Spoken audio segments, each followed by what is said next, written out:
حضرت اونو محمد کی شہادت کے بعد امام علی مقام کے علمبردار حضرت عباس ابن علی علیہ السلام امام پاک کی بارگاہ میں حاضر ہوئے اور میدان کارزار میں جانے کی اجازت طلب فرمائی۔ ساتھ ہی یہ بھی عرض کیا کہ اب مجھ سے علی اصغر اور دوسرے ننھے بچوں کی پیاس نہیں دیکھی جاتی، آپ مجھے اجازت دیجیے تاکہ میں نہر فرات سے ایک مشکیزہ پانی لاؤں اور ان پیاسوں کو پلاؤں۔ حضرت امام علی مقام کی آنکھیں اشکبار ہو گئیں۔ فرمایا، بھائی تم تو میرے علمبردار ہو۔ عرض کیا، میری جان آپ پر قربان، اب مجھ سے ننھے بچوں کی پیاس اور ان کا تڑپنا نہیں دیکھا جاتا، اس لیے آپ اجازت دیجیے تاکہ نہر فرات سے پانی لا کر ان کی پیاس بجھا سکوں۔ حضرت عباس علمبردار کا اصرار بڑھا تو امام علی مقام نے آپ کو سینے سے لگایا اور اشکبار آنکھوں سے اجازت دے دی۔ حضرت عباس علیہ السلام ایک مشکیزہ کاندھے پر لٹکا کر گھوڑے پر سوار ہوئے اور نہر فرات کی طرف روانہ ہوئے۔ یزیدی فوج نے جب حضرت عباس علمبردار کو نہر فرات کی طرف آتے دیکھا تو 2000 یزیدی لشکریوں نے آپ کا راستہ روک لیا۔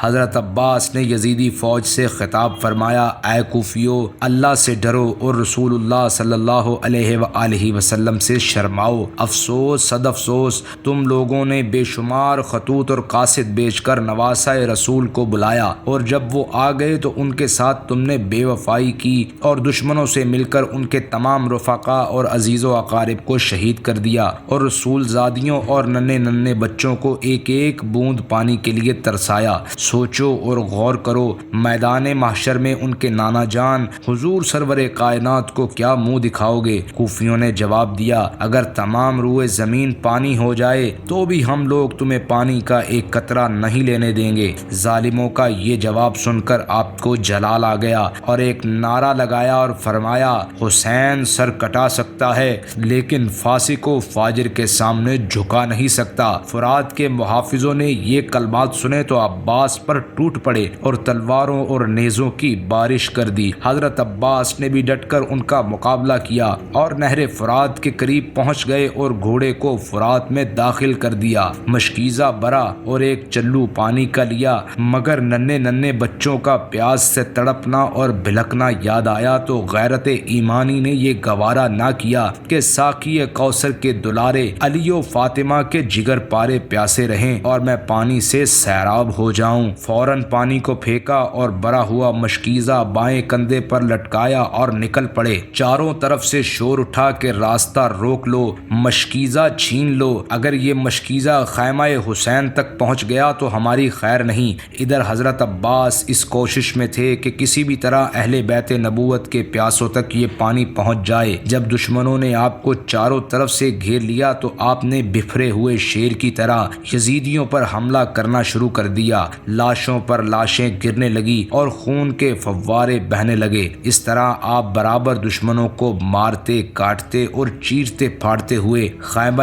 حسین کی طرف بڑھتے جا رہے تھے کہ اچانک ایک خبیث زرارہ نامی نے پیچھے سے دھوکہ دے کر ایسی تلوار چلائی کہ آپ کا بایاں ہاتھ کٹ کر کندھے سے الگ ہو گیا۔ آپ نے فوراً مشکیزے کو اپنے دائیں کندھے پر لٹکا لیا اور اسی ہاتھ سے تلوار بھی چلاتے رہے۔ پھر اچانک نوفل بن ارزق خبیث نے ایسا وار کیا کہ داہنا ہاتھ کٹ کر کندھے سے الگ ہو گیا۔ اب آپ نے مشکیزہ اپنے دانتوں سے پکڑ لیا، مگر مشکیزے کا خیمہ حسین تک پہنچنا اللہ کو ہی منظور نہیں تھا۔ ایک بدبخت نے تاک کر ایسا تیر مارا کہ مشکیزے کے آر پار ہو گیا اور سارا پانی بہہ گیا۔ پھر ظالموں نے آپ کو چاروں طرف سے گھیر کر زخموں سے چور کر دیا، یہاں تک کہ آپ گھوڑے کی زین سے زمین پر آ گئے اور فرمایا، اے بھائی جان میری خبر گیری فرمائیے۔ امام علی مقام دوڑ کر تشریف لائے، دیکھا کہ عباس علمبردار خون میں نہائے ہوئے ہیں اور ان قریب جام شہادت نوش فرمانے والے ہیں۔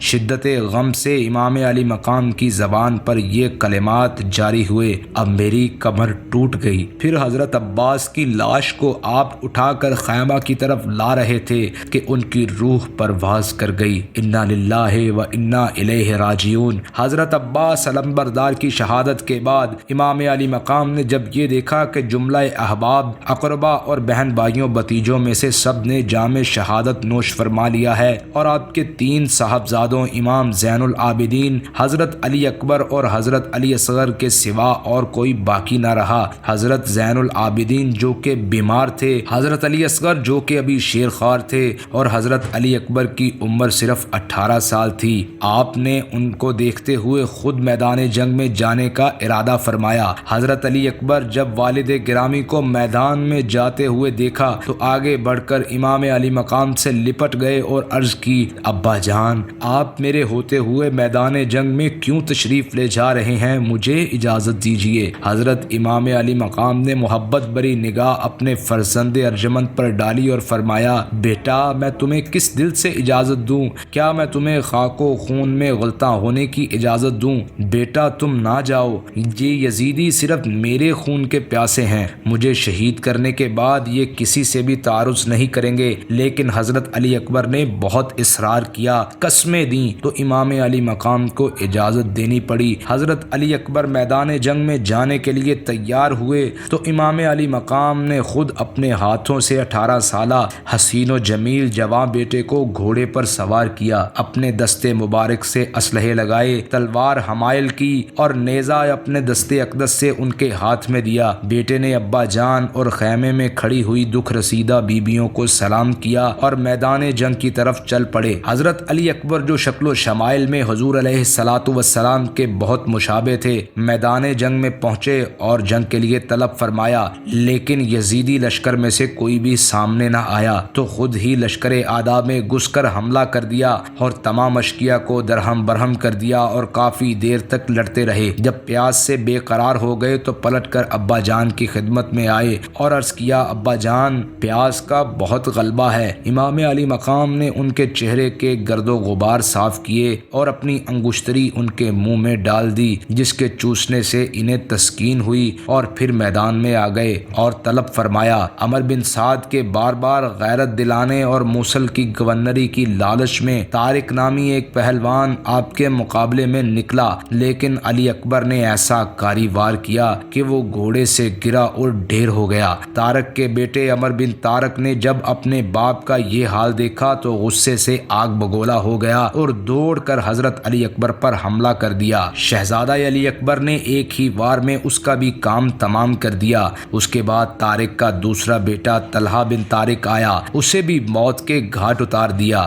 شہزادے کی ہیبت سے پورا یزیدی لشکر تھرا اٹھا۔ اب یزیدیوں میں سے کسی کی ہمت نہ ہوئی کہ آپ کے مقابلے میں آئے۔ آخر ابن سعد نے محکم بن طفیل کو 1000 سواروں کے ساتھ ایک بار حملہ کرنے کے لیے بھیجا۔ ان نابکاروں نے چاروں طرف سے آپ کو نرقے میں لے لیا اور چمنستان فاطمی کے پھول کو زخموں سے چور چور کر دیا۔ بالآخر آپ پشت زین سے روئے زمین پر آ گئے اور پکارا، ابا جان، میری خبر گیری فرمائیے۔ ذرا سوچئے امام علی مقام کا کربلا میں وہ کیسا لمحہ ہوگا کہ جوان سال بیٹے نے آواز دی ہوگی، امام، حضرت امام آ جائیے۔ امام علی مقام گھوڑا بڑھا کر میدان کربلا میں پہنچے اور شہزادے کو اٹھا کر خیمے میں لائے، سر کو گود میں لیا اور ان کے چہرہ انور سے گرد آلود خون صاف کرنے لگے۔ اتنے میں حضرت علی اکبر نے آنکھیں کھولی، ابا جان کا آخری دیدار کیا اور جنت کے سفر کو روانہ ہو گئے۔ حضرت علی اکبر کی شہادت کے بعد حضرت امام علی مقام کے چھوٹے فرزند حضرت علی اصغر جو کہ کربلا کے میدان میں شیر خوار ہی تھے، وہ پیاس سے بہت بے تاب تڑپ رہے تھے۔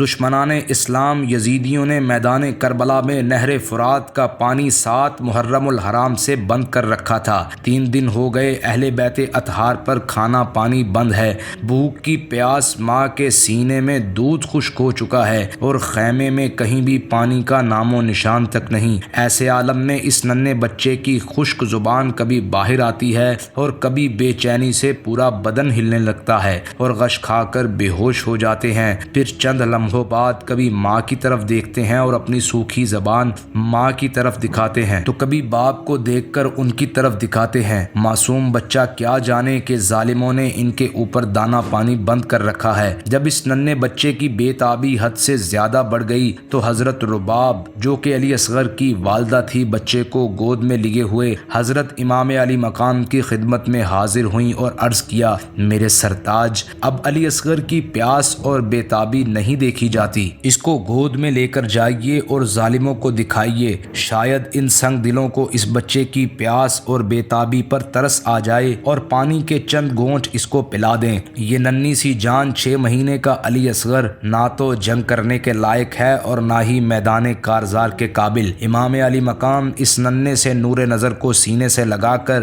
دشمنوں کے سامنے تشریف لے گئے اور فرمایا، میرے نانا جان کا کلمہ پڑھنے والوں، میں نے اپنا تمام کنبہ اور خاندان کو تمہاری بے رحمی اور جور و جفا کی نظر کر دیا ہے۔ اب بھی اگر آتش بغض جوش میں ہے تو اس کے لیے میں ہوں۔ یہ میرا بچہ علی اصغر شیر خوار ہے، پیاس سے دم توڑ رہا ہے، اس کی بے تابی دیکھو اور کچھ تو رحم کرو، اس کا حلق تر کرنے کے لیے صرف ایک گھونٹ پانی دے دو۔ امام علی مقام کی اس تقریر کا بھی ظالموں پر کوئی اثر نہ ہوا اور اس بے زبان بچے پر بھی ان کو ذرا رحم نہ آیا۔ بجائے پانی کے ایک بدبخت حرملہ بن کاہل نے تیر کا ایسا نشانہ باندھ کر مارا کہ علی اصغر کے حلق کو چھیدتا ہوا امام پاک کے بازو میں پیوست ہو گیا۔ حضرت امام حسین نے تیر کھینچا تو حضرت علی اصغر کے گلے سے خون کا فوارہ جاری ہو گیا اور بچے نے تڑپ تڑپ کر باپ کی گود میں جان دے دی۔ جب امام علی مقام اس ننھی سی جان کو خیمے میں لائے اور ان کی والدہ نے اول نظر میں دیکھا کہ بچے کے جسم میں حرکت نہیں ہے، سکون کا عالم ہے، تو گمان کیا کہ ظالموں نے پانی پلا دیا ہوگا۔ حضرت امام علی مقام سے دریافت کیا، کیا ظالموں نے علی اصغر کو پانی پلا دیا؟ امام نے فرمایا،